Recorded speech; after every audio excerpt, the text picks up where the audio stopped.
কয়েক দফা কমার পর দেশের বাজারে আবারও বেড়েছে স্বর্ণের দাম।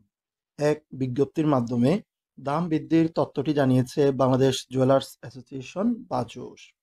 সর্বশেষ বিজ্ঞপ্তি অনুযায়ী ভরি প্রতি ১,৬৮০ টাকা দাম বৃদ্ধি করা হয়েছে।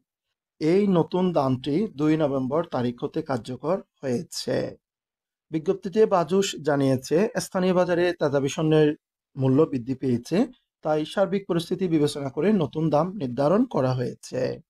নতুন নির্ধারিত দাম অনুযায়ী ২২ ক্যারেটের প্রতি ভরি স্বর্ণের দাম ২,০১,৭৭৬ টাকা, ২১ ক্যারেটের প্রতি ভরি স্বর্ণের দাম ১,৯২,৫৯৬ টাকা, ১৮ ক্যারেটের প্রতি ভরি স্বর্ণের দাম ১,৬৫,০৮১ টাকা এবং সনাতন পদ্ধতির প্রতি ভরি স্বর্ণের দাম ১,৩৭,১৮০ টাকা। বাজুস আরও জানিয়েছে, স্বর্ণের বিক্রয় মূল্যের সঙ্গে সরকার নির্ধারিত ৫% ভ্যাট এবং বাজুস নির্ধারিত ন্যূনতম ৬% মজুরি যুক্ত করতে হবে।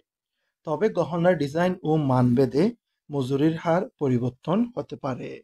চলতি বছরে এ পর্যন্ত সর্বমোট ৭৩ বার স্বর্ণের দাম সমন্বয় করা হয়েছে, যার মধ্যে দাম বাড়ানো হয়েছে ৫০ বার এবং কমানো হয়েছে ২৩ বার। স্বর্ণের দাম পরিবর্তন হলেও অপরিবর্তিত রয়েছে রূপার দাম। বর্তমানে ২২ ক্যারেটের প্রতি ভরি রূপার দাম ৪,২৪৬ টাকা, ২১ ক্যারেটের প্রতি ভরি রূপার দাম ৪,০৪৭ টাকা, ১৮ ক্যারেটের প্রতি ভরি রূপার দাম ৩,৪৭৬ টাকা এবং সনাতন পদ্ধতির প্রতি ভরি রূপার দাম ২,৬০১ টাকা।